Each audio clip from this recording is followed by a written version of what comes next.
লাগাবো তোমার জানি ইয়াসিন তাহা, লাগাবো তোমার জানি নাম মুহাম্মদ মোর প্রেমে রাজধানী, নাম মুহাম্মদ মোর প্রেমে রাজধানী। যে নাম শুনে কুল মখলুকাত সবই, যে নাম শুনে কুল মখলুকাত সবই তোলে মারহাবা মারহাবা ধ্বনি। জোরে হবি না সুবহানাল্লাহ, জোরে হবি না সুবহানাল্লাহ। আমার প্রেমের রাজধানীটা কে? সবথেকে মহব্বতের দুনিয়ার জমিনের মখলুকাতের মধ্যে কে আমার কাছে বেশি মহব্বতের? আমার নবী। জোরে বলেন সুবহানাল্লাহ। জি, খালেক হিসাবে সবথেকে মহব্বতের যিনি তিনি আমার আল্লাহ, আর মখলুক হিসাবে সবথেকে মহব্বত তিনি কে? আমার নবী। নবীর প্রেম আমার আপনার হৃদয়ে যদি না আসে, আমি আপনি কখনো প্রকৃত মুমিন হতে পারবো না। আমার জীবন, আমার সন্তান, আমার বাপ ও মা, তামাম পৃথিবীর মানুষের থেকে বেশি মহব্বত যদি নবীকে করতে না পারি, আমি এখনো পূর্ণ মুমিন হতে পারিনি। কবিতায় কত সুন্দর সে কথা বলছে যে নাম মুহাম্মদ হলো সব থেকে আমার অন্তর, আমার প্রেমের যিনি সেরা তিনি হলেন আমার নবী। বলেন সুবহানাল্লাহ। ইয়াসিন তাহা লাগাবো তোমার জানি নাম মুহাম্মদ মোর প্রেমে রাজধানী। যে নাম শুনে কুল মখলুকাত সবই তোলে মারহাবা মারহাবা ধ্বনি। আল্লাহুম্মা সাল্লি আলা সাইয়্যিদিনা ওয়া আলা আলি সাইয়্যিদিনা।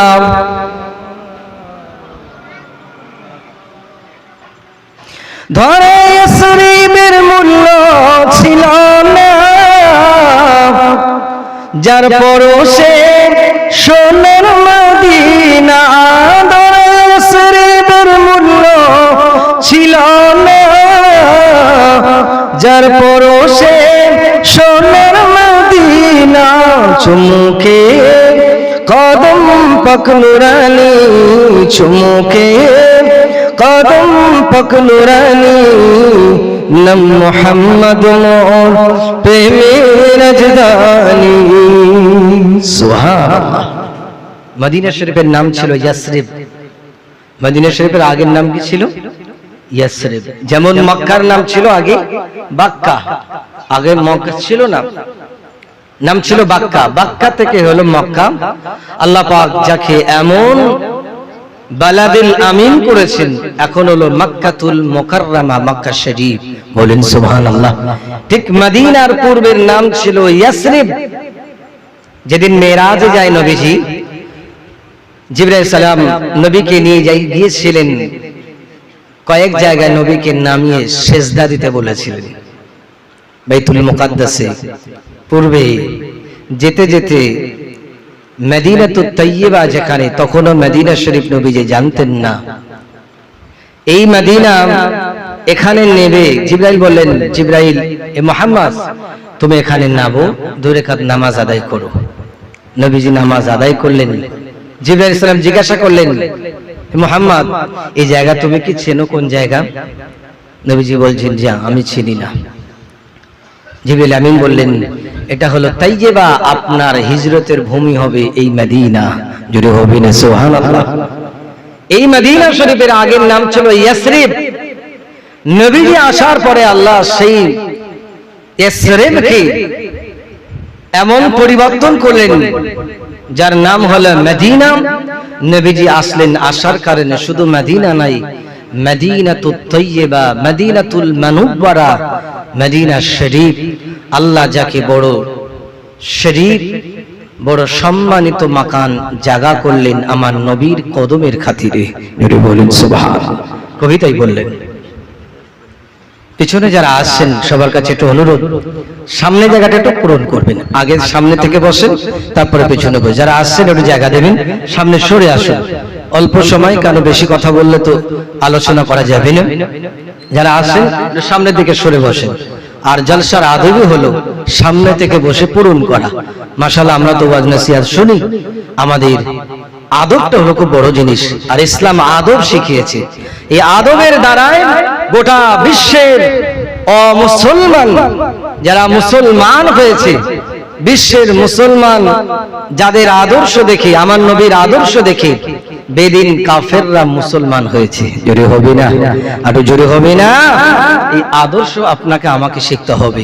এই আদর্শ কথা বলতে গিয়ে, যেমন নবীজি যখন আপনার প্রথমে ওমরা করতে এসেছিলেন, ওমরা করতে পারিনি, আপনারা সবাই জানেন। ওমরা করতে বাধাপ্রাপ্ত হয়েছিলেন। এই বাধাপ্রাপ্ত হলে নবী করিম সাল্লাল্লাহু আলাইহি সাল্লাম যেখানে বসে অবস্থান করেছিলেন, যেখানে ফয়সালা হয়েছিল, নবীজির সঙ্গে আলাপ আলোচনা হয়েছিল, আপনার সেই জায়গাটায় কাফের মুশরিকরা তারা নবীর সঙ্গে এসে দেখা করছেন আর নবীজির সঙ্গে ভাব বিনিময় করছে। তারা দেখছে নবীজির আশপাশে যে সাহাবা ছিলেন তারা নবীকে এমন ভাবে আদরের সঙ্গে বসে ঘিরে রেখেছে, জীবনে কোনো রাজা বাদশাকে এমন কোনো ব্যক্তি তাদেরকে এই সম্মান করে না। জোরে হবে না? আরো জোরে হবে না? নবীজি বসে আছেন, সোহেল বলে একজন ব্যক্তি, পরে আল্লাহ তাকে ঈমানদার বানিয়েছিলেন, হযরত সোহেল রাদিয়াল্লাহু তাআলা আনহু। জোরে বলেন সুবহানাল্লাহ। তিনি এসে দেখছেন নবীজির চারিপাশে তারা যেন একেবারে সেনাবাহিনীর যারা একেবারে অত্যন্ত কাছে অটল প্রহরী, নবীর গায়ে কোনো প্রকার কেউ আঁচড় দিতে না পারে, এই রকম ভাবে তারা একেবারে পাখির ন্যায় তারা ওত পেতে বসে আছে। যদি বলেন সুবহানাল্লাহ। সোহেল এসে নবীকে দেখার জন্য দাড়িতে হাত দিয়ে মাঝে মাঝে বলছে, মুহাম্মদ কি দরকার তোমার এই ঝামেলা ঝক্কি করা? আবু বকর রাদিয়াল্লাহু তাআলা আনহুর মতন মানুষ, যিনি এত নরম, এক গালে মারলে আর এক গাল পেতে দিতেন, তলোয়ার নিয়ে দাঁড়িয়ে গেছে, তুমি যদি নবীর দরবারে না হতো তোমাকে এই তলোয়ার দ্বারাই তোমাকে শাহিদ করে দিতাম। যদি বলেন সুবহানাল্লাহ।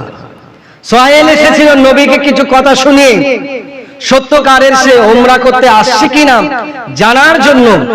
নবীর আদর্শ দেখে মুগ্ধ হয়ে আবু জেহেলের কাছে গিয়ে বলছেন, আবু জেহেল, তুমি যেটা ভাবছো, তুমি যেটা ভেবেছো সেটা নয়।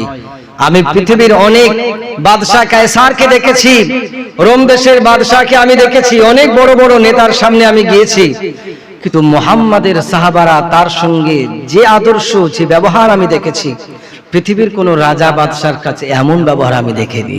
জোরে বলেন, একটু জোরে হবে না? সেই জন্য আদব, আখলাক, আচারটা আপনার আমার কাছে সব থেকে বড়। আমরা আদবের সঙ্গে থাকবো, আদবটা আমাদের কাছে শিক্ষা নিতে হবে। যদি মুসলমান আদবের সঙ্গে সত্যকারের ইসলামকে নিয়ে চলে, পৃথিবীর কোনো শক্তি নেই মুসলমানদেরকে টলাবে। 313 জন সৈনিক, হঠাৎ প্রস্তুতি নয়, 313 জন সৈনিক, বীর মুজাহিদ, বদরের যুদ্ধে যারা লড়াই করেছিল 1000-এর উপর সৈন্যর বিরুদ্ধে, তারা আল্লাহর প্রেমে নবীকে বলেছিলেন, ইয়া রাসূলুল্লাহ, হাবিবাল্লাহ, আমরা আপনার সামনে পিছনে ডাইনে বামে আল্লাহর জন্য আপনার কদমে আমাদের জীবন লুটিয়ে দেব, আপনাকে ছেড়ে আমরা কোনোদিন পালিয়ে যাব না। এটা হবে না? আর জোরে হবে না? ও আমার প্রিয় সামিন, ও আমার খিলকাপুরে মানুষেরা, ও আমার মা বোনেরা, আজকে মাহফিলে আমার বন্ধুরা, আল্লাহ পাক রব্বুল আলামিন অন্তরটাকে চিনি নেন, কলিজাটাকে চিনি নেন। মুখের কথা থেকে অন্তরে আমরা যেটা অনুশোচনা করি, আমার আল্লাহ এটা বুঝতে পারেন, আমার আল্লাহ এটা শুনতে পারেন, আমার আল্লাহ এটা জানতে পারেন। অন্তরের সঙ্গে যে কাজটা করা হয়, ওই কাজের সাহায্যকারী আমার আল্লাহ হয়ে যায়। 313 জন জয়ী হবার পরে নবীজি সবাইকে নিয়ে আলোচনা করছে, বিভিন্ন আলোচনা। সাহাবারা বলছে, ইয়া রাসূল, হাবিবাল্লাহ, আমরা যখন যুদ্ধ করি আমাদের সঙ্গে এমন কিছু সাদা পোশাকধারী ব্যক্তিকে দেখেছি, জীবনে কোনোদিন তাদের দেখতে পাইনি, আমরা তাদের চিনি না। নবীজি হাসছেন মুচকে, এরা কারা?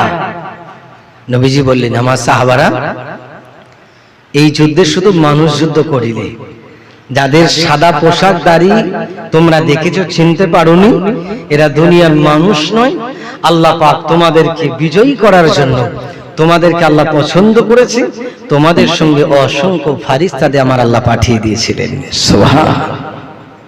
আমার বন্ধুরা, যাই হোক, আলোচনা যে বিষয়ের উপরে সংক্ষিপ্ত আলোচনা করব, একটু মহব্বতে দরুদ শরীফ। আল্লাহুম্মা সাল্লি আলা সাইয়্যিদিনা মাওলানা মুহাম্মদ ওয়া আলা আলি সাইয়্যিদিনা। قال الله تعالى في كلام المجيد والفرقان الحميد: أعوذ بالله من الشيطان الرجيم، بسم الله الرحمن الرحيم. وقال ربكم ادعوني أستجب لكم إن الذين يستكبرون عن عبادتي سيدخلون في جهنم داخلين. وقال رسول الله صلى الله عليه وسلم: إذا رفع الرجل إليه يديه أن يردهما صفرا خائبتين. وقال أيضا: إذا مات الإنسان انقطع عنه عمله إلا من ثلاثة: إلا من صدقة جارية أو ولد صالح يدعو له أو علم ما ينتفع به. প্যারে হাজির হাজির মজলিস, সম্মানিত মসজিদের সুনামধন্য ইমাম সাহেব, মুয়াজ্জিন সাহেব, উপস্থিত দিনদার আল্লাহওয়ালা পরিজগার ভাই বন্ধু বাবাজিরা, আল্লাহ পাকের মেহমান হাজী সাহেব বড়েরা, স্নেহে তরুণীরা, নওজোয়ান যুবকেরা, মুরব্বী আমার আব্বা জানেরা, পর্দানাশীলা আমার স্নেহময়ী মমতাময়ী ধার্মিকা মা বোনেরা, আজকে মাহফিল আমাদের দাদি আম্মা জান হাজ্জিন লালবানু বিবি, আমাদের শফিয়ার বাবু এবং বাবুদের আম্মা জান 20 বছর স্বামী ইন্তেকাল করেছেন। বড় আশা ছিল আল্লাহ একদিন যদি তৌফিক দেন তার জন্য কলমা খানি দোয়ার মজলিস করবেন। দোয়া চাইলে কবুল করে কে? একটু সবাই বলেন। আল্লাহর নাম আমাদের বলতে কি খুব কষ্ট হয়? জি, আল্লাহ শব্দটা সত্যিকারে যদি আমরা বলি মন থেকে এত মজা লাগে। যে কোনো ভাষায় পৃথিবীর একটাই শব্দ আল্লাহ, আল্লাহই। জোরে বলেন সুবহানাল্লাহ। যে ভাষায় কথা বলুক না কেন, আল্লাহর নামের বিপরীত কোন ভাষার আছে? বিভিন্ন ভাষায় কে প্রভু, কেউ গড, বিভিন্ন ভাষায় বলে। কিন্তু মুসলমান তামাম পৃথিবীর যে ভাষার মানুষ হোক না কেন, আল্লাহ নামটা আল্লাহ বলেই ডাকে, এর বিকল্প কোনো নাম আর নেই। যদি বলেন সুবহানাল্লাহ। আল্লাহর সিফাতি নাম অনেক আছে। এই আল্লাহর নামটা যখন সত্যকারের মুখ দিয়ে ডাকা হয় না, আমার আল্লাহ বড় খুশি হয়ে যায়। সুবহানাল্লাহ। আল্লাহ পাক কবুল করেন। তিনি আজকে বড় আশা নিয়ে দোয়ার মজলিস করেছেন। মাশাআল্লাহ, এই মজলিসকে কেন্দ্র করে প্রায় 7 খতম কোরআন শরীফ তেলাওয়াত, 2 লক্ষ প্রায় 70-80 হাজার মতো কলমা শরীফ, 1600 বার কুল আল্লাহ শরীফ তেলাওয়াত করেছেন। এবং আমরা যারা পড়েছি আমরা তার জন্য সবরসানি করব। আল্লাহ যেন কবুল করেন, সবাই বলি আমিন। আজকে তার ডাকে সাড়া দিয়ে আমরা এখানে বসতে পেরেছি।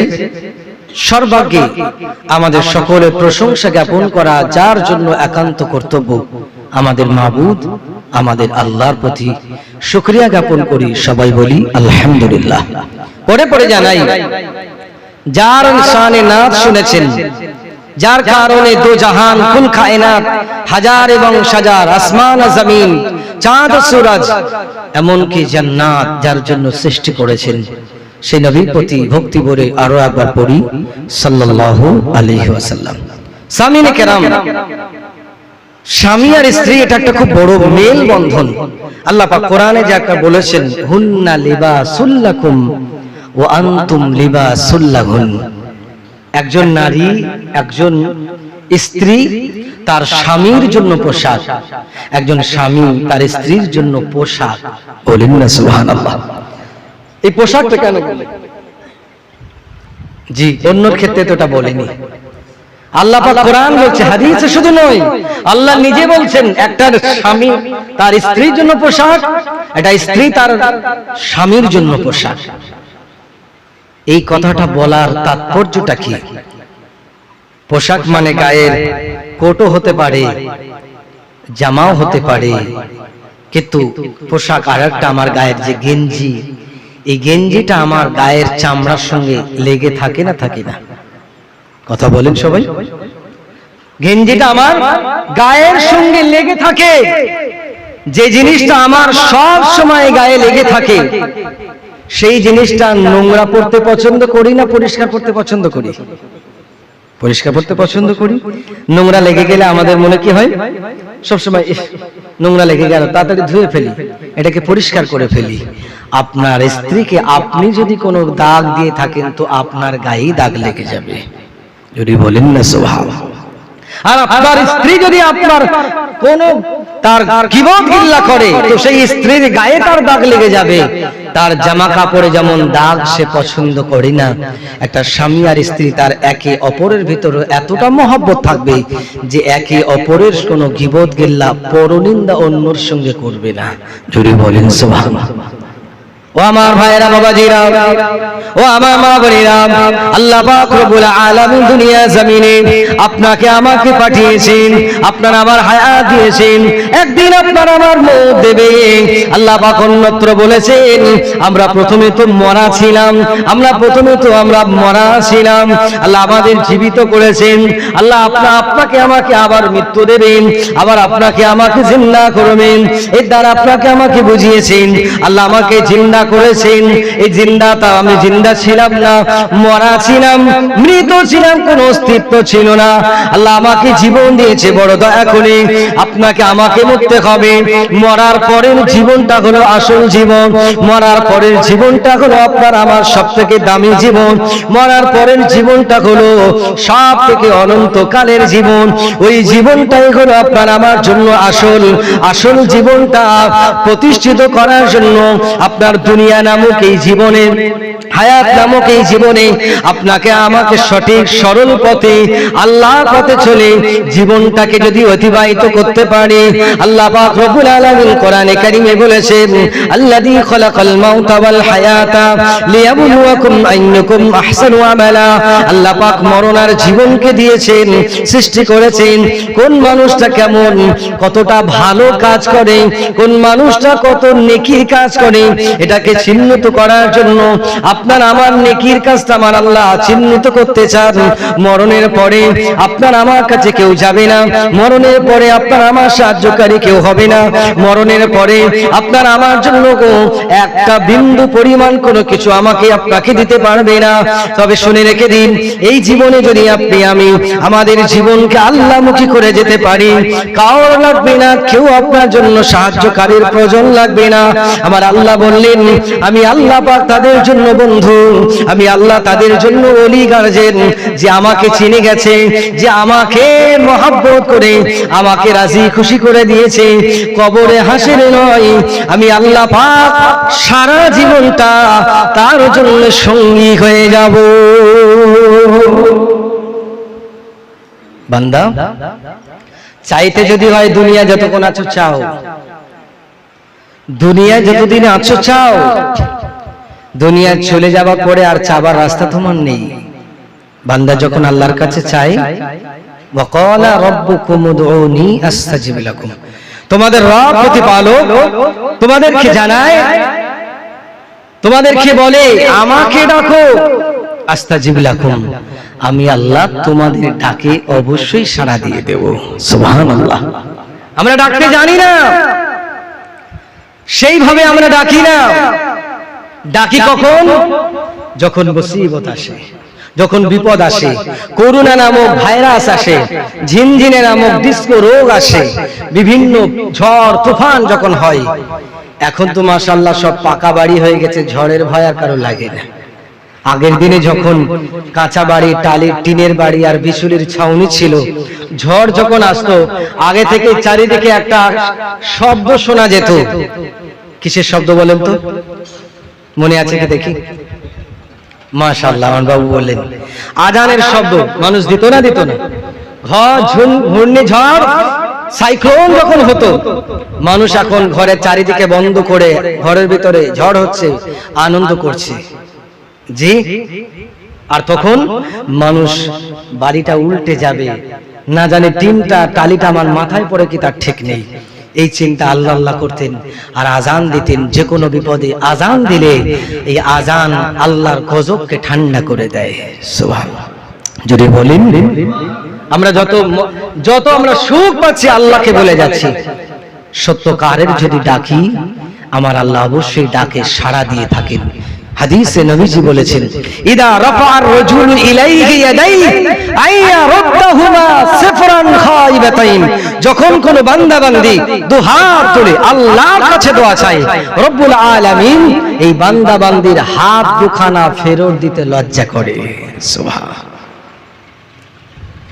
তাহলে আজকে আমাদের দাদিমা হাজিন লাল বানু বিবি, যার পক্ষ থেকে আমার ভাই আফ্রিদি হাজি সাহেব তিনি হজ করেছেন দাদিমার পক্ষ থেকে, আল্লাহ পাক যাদের সুযোগ দিয়েছেন, যাদের অর্থ দিয়েছেন, যাবার ক্ষমতা নেই, শরীর দুর্বল হয়ে গেছে, এমন ব্যক্তিদের কাছে বলবো আল্লাহ পাক তার রাসূল বদলি হজের জন্য বলে গেছেন, অর্থ জীবনে কেউ কবরে নিয়ে যেতে পারবে না। পারবে? জি। সম্পদ, সন্তান কেউ কবরে নিয়ে যেতে পারবে? পারবে না। আল্লাহ যদি ওয়াকাত দেন, কাউকে বদলি পাঠাবেন, নিজের আপনজন প্রিয়জন কেউ থাকলে সুযোগ হলে আলেম হাফেজ ওলামাদেরকে পাঠাবেন, যিনি পাঠাবেন তিনি হজের সওয়াব পাবেন, যাকে উদ্দেশ্য করে পাঠাবেন তিনি হাজী হবেন, যাকে পাঠালেন তিনিও হাজী সাহেব হয়ে গেলেন। জোরে হবে না? আরো জোরে হবে না? একের বিনিময়ে কজন পেলেন? জি, তিনজন পেয়ে গেলেন। যিনি দিলেন তিনি তো পেলেন, আরো দুজন তার জন্য হয়ে গেল। আল্লাহ পাক আপনাকে আমার কোন জায়গা থেকে আবার বরকত দিয়ে দেবে, সে টাকা আপনাকে দিয়ে দেবে, আপনি নিজেই ভাবতে পারবেন না। আল্লাহ পাক রুজির মালিক ব্যবস্থা করে দেবেন। প্রিয় সামিন, আসুন দোয়া আল্লাহর দরবারে কবুল হয়ে যায়। এবং স্ত্রীর জন্য স্বামীর দোয়া কবুল হয়, সন্তানের জন্য বাপ মায়ের দোয়া কবুল হয়, আবার বাপ মায়ের জন্য সন্তানের দোয়াও কবুল হয়ে যায়। যদি বলেন সুবহানাল্লাহ। কত আশা, কত ভালোবাসা। পৃথিবীর সব মানুষ আছে, কিন্তু যিনি আমার গায়ের পোশাক ছিলেন, আমার স্বামী আজকে নেই। দীর্ঘদিন প্রতীক্ষা। আল্লাহ বলেছেন, মান কানা লিল্লাহি কানা আল্লাহু লা, যে ব্যক্তি আল্লাহর হয়ে যায় আল্লাহ তারই হয়ে যায়। যদি বলেন সুবহানাল্লাহ।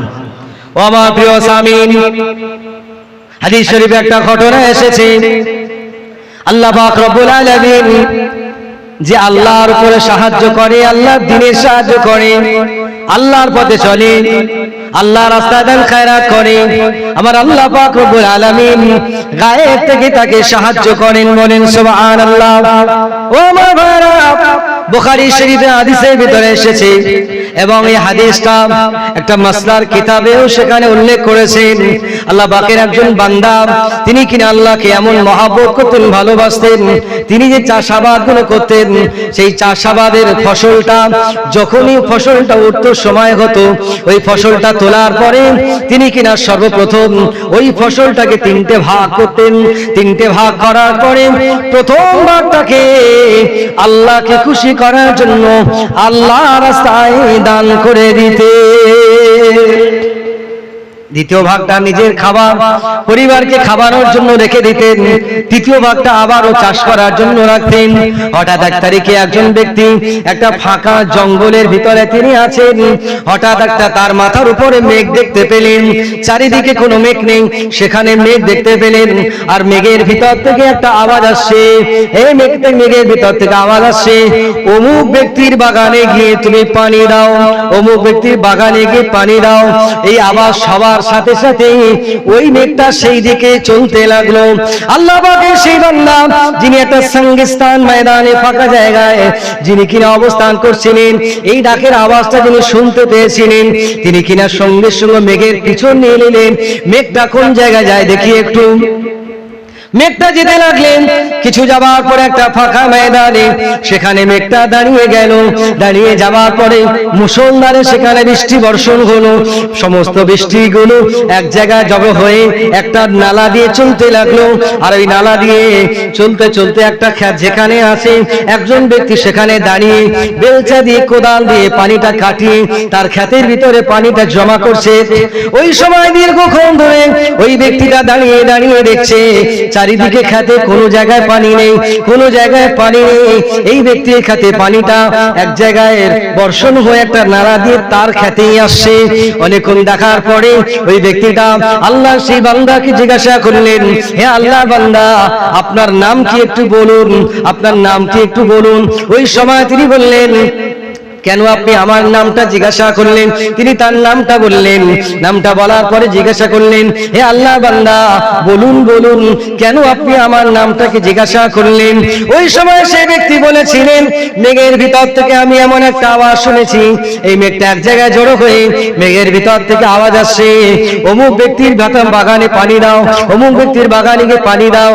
আমি চলার সাথে সাথে মেঘটার পিছু ধাওয়া করি, মেঘটা এক জায়গায় জড়ো হয়ে পানি বর্ষণ করে। ওই পানিটা একটা নালা দিয়ে এসে আপনার খেতেই পানিটা আসে। আমি মেঘের ভিতরে যে নামটা শুনেছিলাম, আপনি যে নামটা বলেছেন, ওই নামটাই আমি মেঘের ভিতর থেকে শুনতে পেয়েছি। আর জোরে হবে না? আর তুই জোরে হবে না?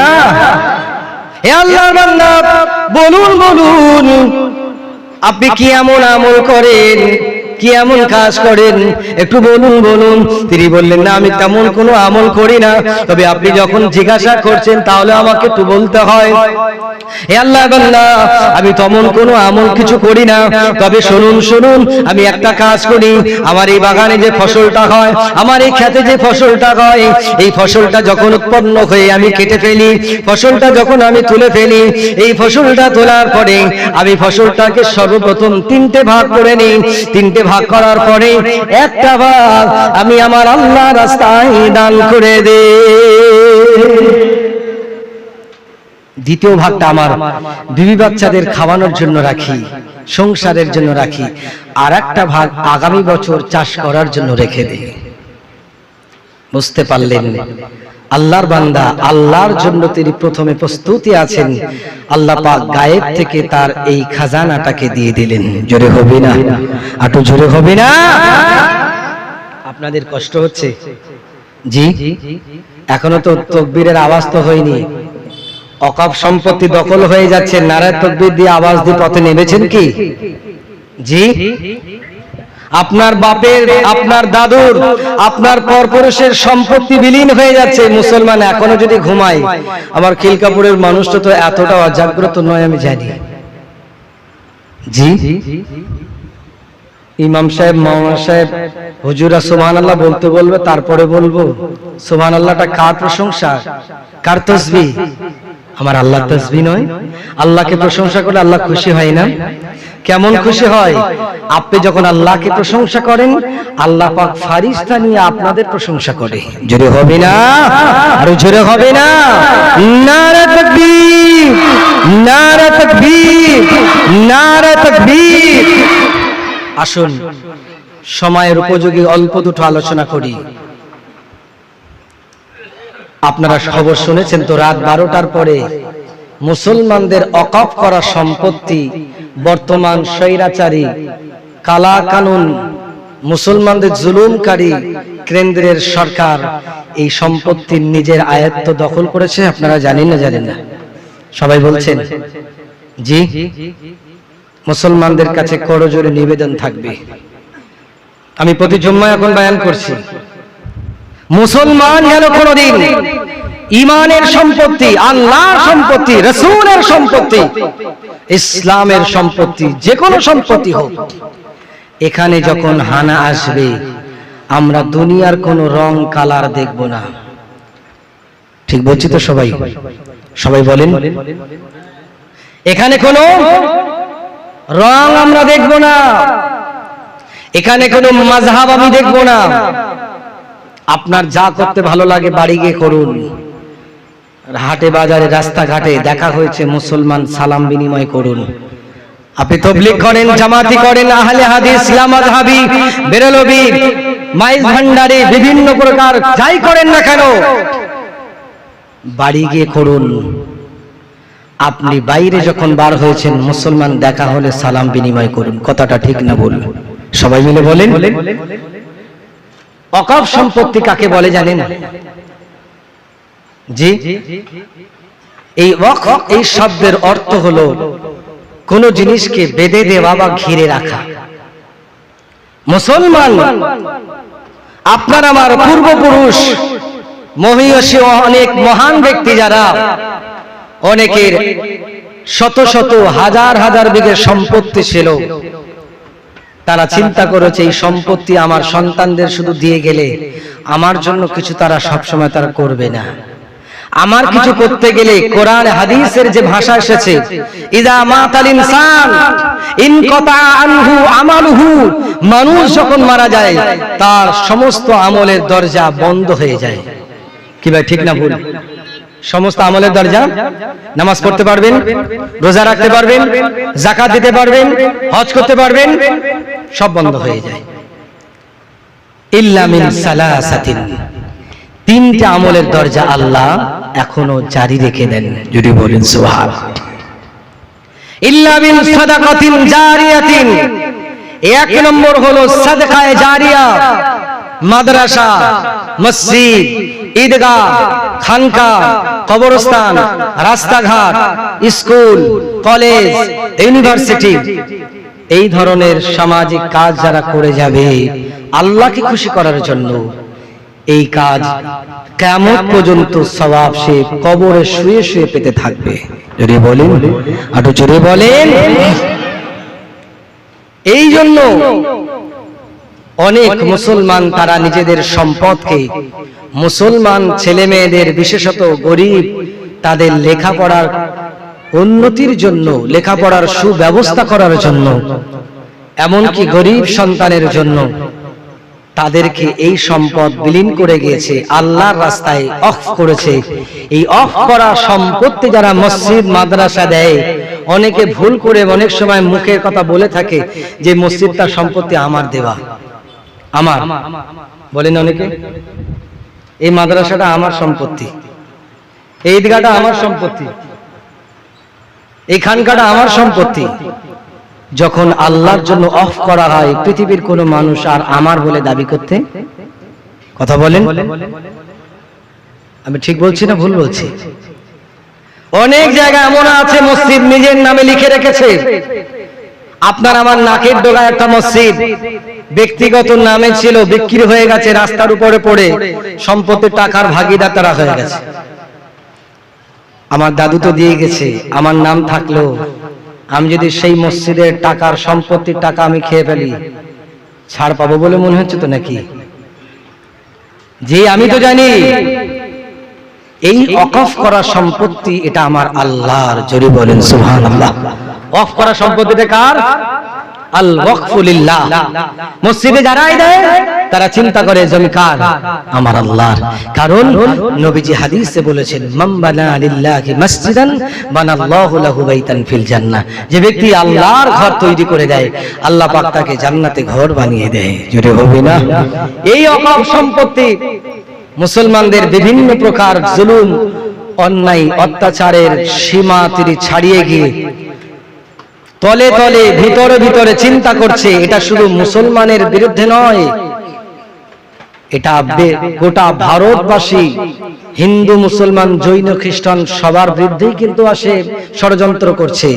কারণ যিনি রাজা বাদশাহ যিনি হবেন, তিনি একা কারোর জন্য নয়, এই ভারতবর্ষ গণতন্ত্র দেশ, সকল জাতির জন্য একজন যিনি নেতৃত্ব দেবেন, সবাইকে তাকে খেয়াল করতে হবে। কি ভাই ঠিক না ভুল? কোন মুসলমান কোনদিন বলেছে ভারতবর্ষের মাসনাদে যারা আসবে তাদেরকে মুসলমানদের দেখতে হবে? কোন মুসলমান বলেছে? 800 বছর মুঘলরা রাজত্ব করেছে, যদি মনে করত এই দেশ থেকে বেদিনদের তাড়িয়ে সব একেবারে তাদেরকে উৎখাত করে দেবে, তারা চাইলে করতে পারত। কিন্তু কোন মুসলমান বাদশাহ এটা আমার আল্লাহর, আমার রাসূলের কোন আদর্শ নয়, একই দেশে সবাই বাস করবে, যার ধর্ম সে পালন করবে। যদি বলেন সুবহানাল্লাহ।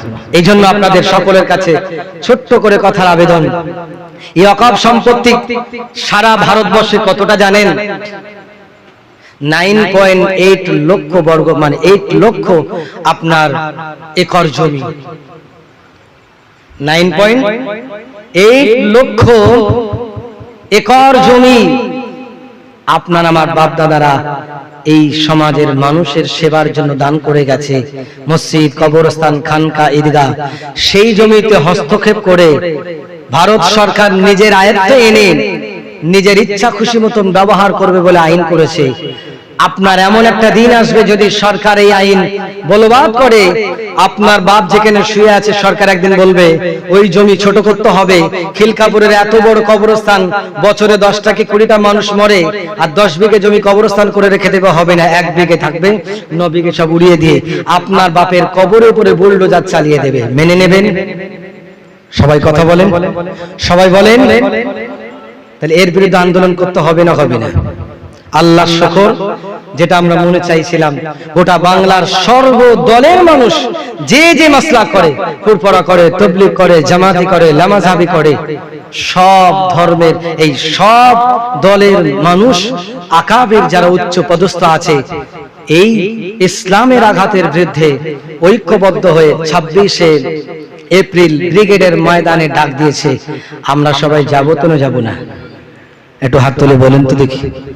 সবাই তুলেছেন? নারে তাকবীর, নারে তাকবীর, নারে তাকবীর। হাত লাগান। মুসলমান যদি সবাই দলবদ্ধ হয়ে ডাকে, ব্রিগেড কেন গোটা ধর্মতলা, গোটা কলকাতার ময়দানে জায়গা দিতে পারবে না? পারবে। আমাদের ঈমানি দায়িত্ব। এটা কোন ধর্মের কোন বেদিন আমার অনেক হিন্দু ভাইদের বিরুদ্ধে নয়, এটা স্বৈরাচারী, এটা হলো জালেম কেন্দ্রের সরকারের বিরুদ্ধে। কারণ অনেক অমুসলমান আমার হিন্দু, জৈন, খ্রিস্টান ভাইরা তারাও জানে যে সরকার এসেছে, এটা শুধু মুসলমানদের বিরুদ্ধে কাজ করছে না, এ নিজেকে প্রতিষ্ঠিত হওয়ার জন্য গরিবের মাল কেড়ে ওই অনিল আম্বানি আর কারা কারা সব আছে বড় বড় গরিব মানুষ, ওদেরকে অর্থ গুনে দিয়ে বেড়াচ্ছে। সোনার ভাইয়েরা, সঠিক বুঝবেন, সঠিক পথে চলবেন।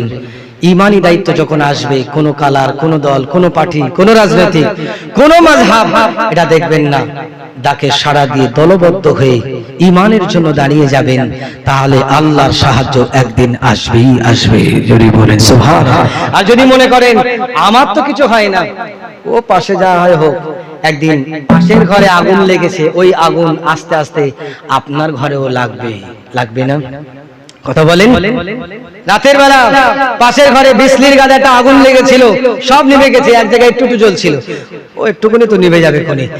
ঘুম থেকে উঠে দেখছে সেই গাদা, একটুকুনি আগুন, পুরো গাদা নয়, তার বাড়ি, তার পাশের বাড়ি, ঘরগুলো আগুন লেগে গেছে।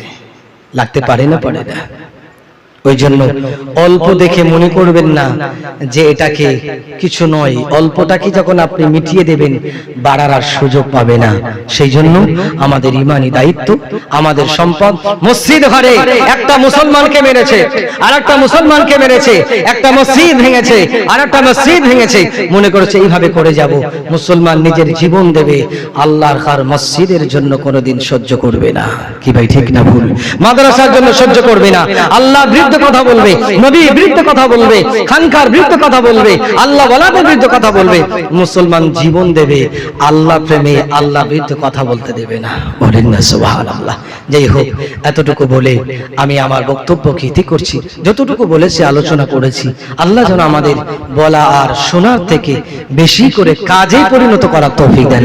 আমিন সুম্মা আমিন। ওয়া আখিরু দাওয়ানা আলহামদুলিল্লাহি রাব্বিল আলামিন। আসুন আমরা সকলে নবী পাকের শানে একটু মুহাব্বতে সালাতু ওয়া সালাম পাঠ করি। ইয়া নবী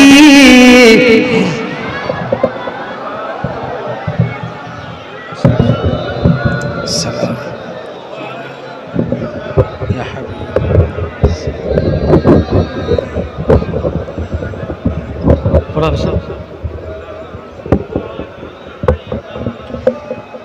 طلع البدر علينا من سنيات الوداع وجب الشكر আলাইনা মাদালিল্লাহ হিদায় ইয়া নবী ইয়া রাসূল সালাম ইয়া হাবিব সালাম আলাইকা সালাওয়াতুল্লাহ কঠিন হাসরের দিনে কি আছে মোদের কপালে গুনাহগার উম্মত বলিয়া লইবেন আপন করিয়া নবী সালাম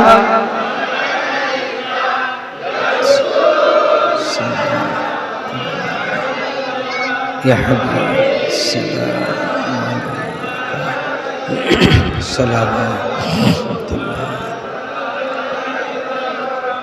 কঠিন হাসরের দিনে কি আছে মোদের কপালে গুনাহগার উম্মত বলিয়া লইবেন আপন করিয়া নবী ইয়া রাসূল সালাম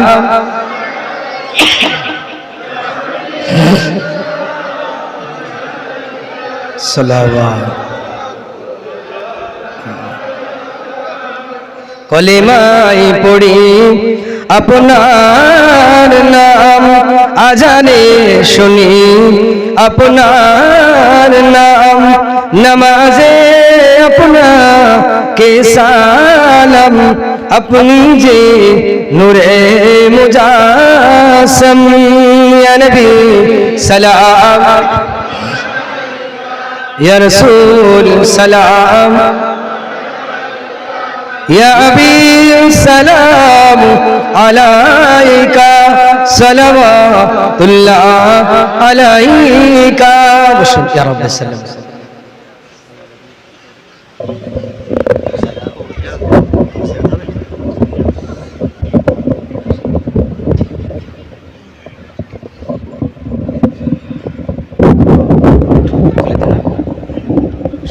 সকলে সূরা ফাতিহা 3 বার, ইখলাস শরীফ 5 বার, 7 বার দরুদ শরীফ পড়েন।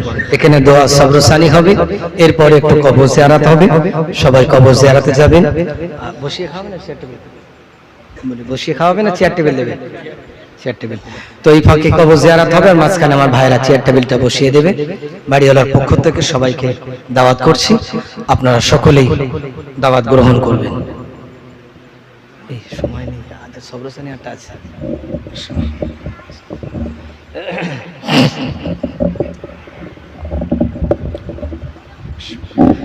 আমার ভাই এটা হুজুর কেবলার শানে যে নাত আমি লিখেছিলাম বলার জন্য বলছে, কিন্তু আমার আরেকটা জায়গা সবরসানি আছে, একই দিনে দুটো পড়ে গেছে। বাবু বললেন বারবার যে আমার মা আশা করেছে অনেকদিন হরপাড়া মাদ্রাসার হাফেজ সাহেবকে দিয়ে একটু সবরসানি করবে।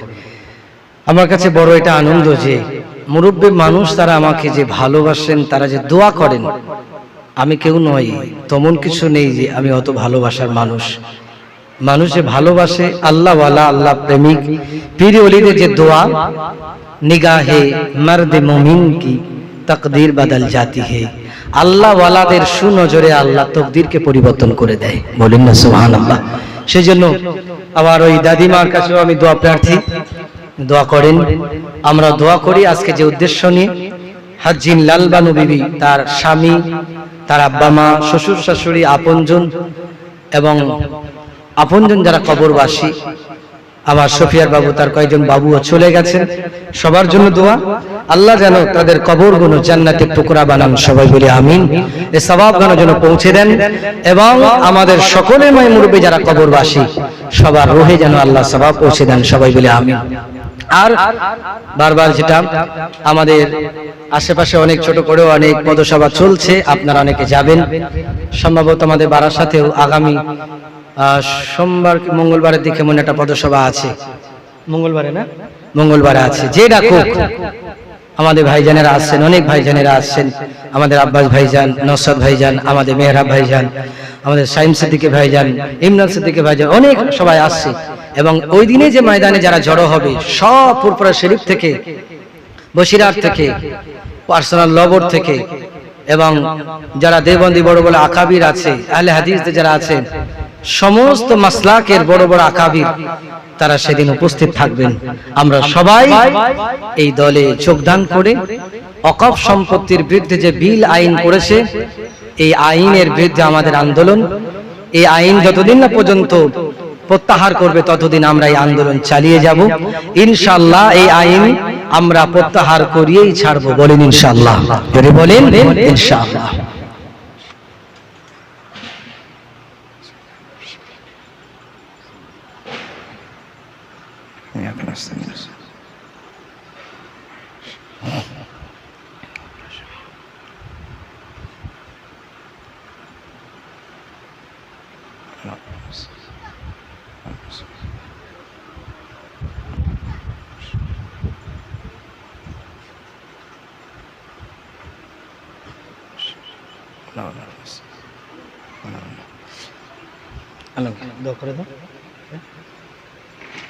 আমি এখানে দোয়া করছি, আমাদের হাফেজ সাহেব আলমগীর সাহেব তিনি কবরস্থানে জিয়ারত করবেন। যে যা পড়েছেন আমাকে হাওলা করে। আল্লাহুম্মা আমিন। ربنا ظلمنا أنفسنا وإن لم تغفر لنا وترحمنا لنكونن من الخاسرين। ও রব্বুল আলামিন, আজকে কি জন্য কি আশা নিয়ে আপনার আলিশান দরবারে হাত পেতেছি আপনি জানেন আল্লাহ রব্বুল আলামিন। স্বামী ঘরা বিবি আল্লাহ পাক যাদেরকে আপনি দুনিয়াকে অপরের পোশাক বলেছেন আল্লাহ, আমার দাদি মাহাজিল্লাল বানু বিবি সাহেবান দীর্ঘদিন আশা করেছিলেন, স্বামী ইন্তেকাল করেছে, সন্তানেরা ছোট, তাদের মানুষ করার জন্য সেইভাবে বড় কিছু দোয়ার মজলিস করতে পারেনি। আজকে দিনে তিলে তিলে তিলে তিলে তিনি পয়সা জমিয়ে জমিয়ে বড় আশা নিয়ে দোয়ার মজলিস করেছেন। আল্লাহ পাক আপনি তো বান্দা বান্দির নিয়তকে বুঝতে পেরে যান। ও দাওয়াই আজকে দিনে যে নিয়ত করে কলমা খানি দোয়ার মজলিস করেছেন আল্লাহ, এই উপলক্ষ করে কম বেশি 7 থেকে 8 খতম কোরআন শরীফ তেলাওয়াত, প্রায় 3 লক্ষর কাছে কালমা শরীফ, 1600 কুল শরীফ তেলাওয়াত করেছে। আরো যে যা পড়াশোনা করেছেন তো আমদারির ব্যবস্থা আপনি কবুল করে নিন। আল্লাহ পাক বিনিময় সওয়াবটুকু আমাদের জান, আমাদের প্রাণ, আমাদের আকা, আমাদের রাহবার ইমামুল আম্বিয়া খাতামুল মুরসালিন রাহমাতাল লিল আলামিন হুজুরের দরবারে পৌঁছে দিন। আমার নবীজির খাতিরে तमाम नबी रसूल साहबा शुहदा अल्लाह वाला बुजुर्गाने दिने दरबारे पहुंचे दिन। 4 मजहबेर इमाम 4 तरीकार पीर माशाइखদের दरबारे पहुंचे दिन। अल्लाह पाक मुजाद्दिद জামান দাদা হুজুর কিবলা, 5 হুজুর কিবলা আওলাদে মুজাদ্দিদ জামান যারা কবরবাসী, আল্লাহ পাক প্রত্যেকে দরবারে সওয়াব পৌঁছে দিন। কুল মুমিনিল মুমিনাত ঈমান নিয়ে যারা কবরবাসী আল্লাহ প্রত্যেকে রুহে রুহে সওয়াব পৌঁছে দিন। ও দয়াময় আমরা যারা পেতেছি আমাদের মা বাপ, দাদা দাদি, নানা নানি, চাচা চাচি, মায় মুরব্বী, কুল খানদান যারা কবরবাসী, কবরে কবরে সওয়াব পৌঁছে দিন। আল্লাহ পাক আমার এই মহাব্বতের গ্রাম খেলকাপুর গ্রাম বড় কবরস্থান আছে, অনেক মানুষ কবরবাসী হয়ে গেছেন। এই কবরস্থানে এত মুমিনিন মুমিনা কবরবাসী, আল্লাহ পাক প্রত্যেকের রুহে সওয়াব পৌঁছে দিন। ও দয়াময় খাস করেন আজকে দিনে যাদের উদ্দেশ্য নিয়ে দোয়া জনাব মরহুম আইয়ুব আলী সাহেব তারি আহলিয়া স্বামীর জন্য ব্যবস্থা করেছেন আল্লাহ রব্বুল আলামিন। আমার নবীজির কাছে মা খাদিজা যেমন আবদার করেছিলেন, ইয়া রাসূলুল্লাহ হাবিবাল্লাহ আপনার কাছে আমার কটি আবদার আছে।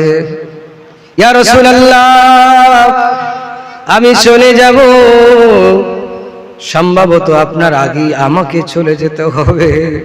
ইয়া রাসূলুল্লাহ, দুনিয়ার কোনো আবদার নাই, আমার কাফনের কাপড়টা আপনার গায়ের পোশাক দিয়ে আপনি বানাবে। ও রব্বুল আলামিন, এই মহব্বত আপনি দিয়েছেন, আমার নবীজি আম্মা জানের মহব্বত শিখিয়ে গিয়েছেন। আল্লাহ, স্বামীর জন্য দীর্ঘদিন পরিশ্রম করা পয়সা আজকে দিনে তিনি ব্যবস্থা করেছেন। আমার দাদিমার মনের আশা কবুল করে নিন, আজকে সাবর সানি যাবতীয় তেলাওয়াত কবুল করে নিন। দাদু জানের কবরটাকে নূর দিয়ে রোশন করে দিন। ও রব্বুল আলামিন, আল্লাহ, তিনি তার মা বাপের কথা স্মরণ করেছেন, শ্বশুর শাশুড়ি আপনজনদের কথা স্মরণ করে দোয়ার মাজলিস, তাদের কবরগুলো জান্নাতের টুকরা বানিয়ে দিন। আল্লাহ, তাদের জীবনের আমাদের জীবনের গুনাহ মাফ করে দিন। আল্লাহ পাক, আজকে যে আশানি দোয়ার মাজলিস, আমার দাদিমা এবং তার সন্তান আপনজন সকলের মনের আশা কবুল করে নিন। আল্লাহ পাক, খাস দোয়া চাই, আজকে দিনে সারা ভারতবর্ষের জুড়ে আন্দোলন চলছে। আল্লাহ, মুসলমানদের সম্পত্তি আপনার সম্পত্তি। আল্লাহ পাক, যারা আপনার উপরে আপনার সম্পত্তির উপরে হস্তক্ষেপ করে, আল্লাহ, আপনি তো আপনার মালের হেফাজতকারী। আল্লাহ, যারা বিরুদ্ধে আন্দোলন করছে, এই সম্পত্তির বিরুদ্ধে যারা অন্যায় অবিচার করছে, তাদের জুলুমকে আপনি বানচাল করে দিন। আল্লাহ, মুসলমানদের সম্পত্তি আপনি ফিরিয়ে দিন। এই ভারতবর্ষের জমিনে হিন্দু মুসলমান জৈন খ্রিস্টান কাঁধে কাঁধ মিলে বসবাস করার তৌফিক দিন।